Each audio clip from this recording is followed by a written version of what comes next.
Thank you, Andrew. Good morning, ladies and gentlemen. Whenever we have meetings in this particular part of the building, I take the opportunity for those of you who may be here for the first time to always remind you what an extraordinary moment it was when the world community, but also the United States and the city of New York, set out on this project called the United Nations. And, you know, in this very hall that you are sitting here now, over the past few decades, extraordinary things have happened from time to time. Also, extraordinary failures of not acting have also occurred. But it is a place in which I think it is always worth reminding oneself of how powerful and how ambitious a vision underpinned the idea of establishing a United Nations in the catharsis and the crisis following the Second World War.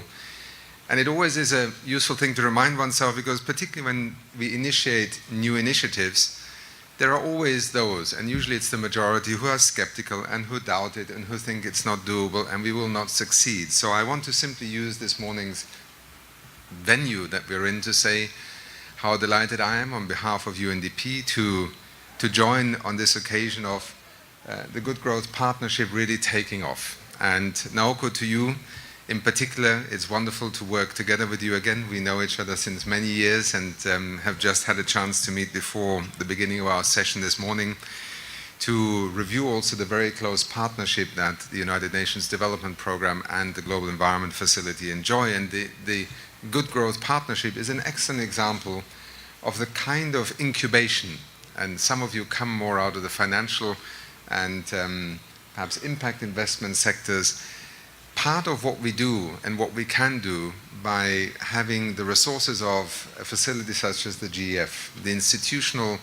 platform, for instance, of an institution such as UNDP, which operates in 170 countries across the world, that has 17,000 staff working every day with partners in government, in civil society, and the private sector on issues that very much also include the center of attention of this initiative here, but also with the International Finance Corporation, with my former colleagues of UNDP FI, and I don't know, are they here this morning, UNDP FI? Where is the hand? Over there, excellent. And also Worldwide Fund for Nature and Conservation International, and the many others who have already been part of the brain trust, as Andrew also, I think, was referring to just now, of bringing about this initiative. To those of you who may know that I used to also serve for a number of years as the Executive Director of the United Nations Environment Programme, you will not be surprised that from my vantage point, this initiative is long overdue. And perhaps it is not even that it is unique, but it is unique in the particular ecosystem in which we are seeking to operate. The ideas that underpin the notion of trying to go up the supply chain, trying to deal with ideas that have to do with production, demand, and finance when it comes to agricultural commodities, their impact on land use, food security, and poverty reduction, and linking, if you want, the objectives of a developmentally focused narrative with those of a sustainable planet. And in many respects, as Naoko will know, pursuing this idea that I often feel more comfortable in referring to the green economy of the future, an inclusive green economy of the future, in which we no longer have to constantly retrofit for signals in our economy, consumption and production patterns that on the one hand deplete and then require us to invest an enormous amount of time, energy, finance to recover resources that we have lost. Agriculture in the 21st century is fundamental, it's foundational to our very existence. And ironically, it has also become, over the last 100, 150 years, one of the greatest threats to the future of a sustainable planet. Whether it is in terms of its consumption footprint, whether it is in terms of its pollution footprint, whether it is in terms of the production model that increasingly is forcing farmers to become miners of their very own resources because of the way that the agricultural economy functions today and pushes farmers increasingly with their marginal costs basically with their backs against the wall.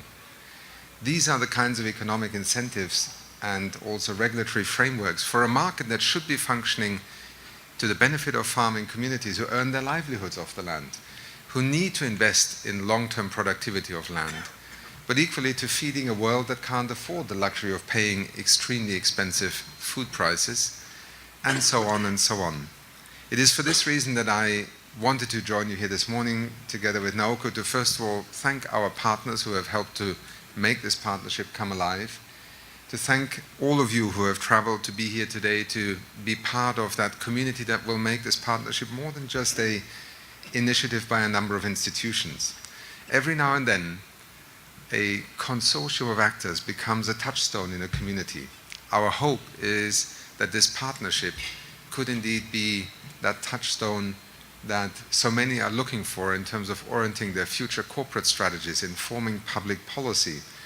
also enlightening the public about their power and capacity through their demand and consumption patterns to change the markets of the future, in which the kind of ideas that we are proposing here are not just something that comes from the top down because science tells us it is urgent and imperative,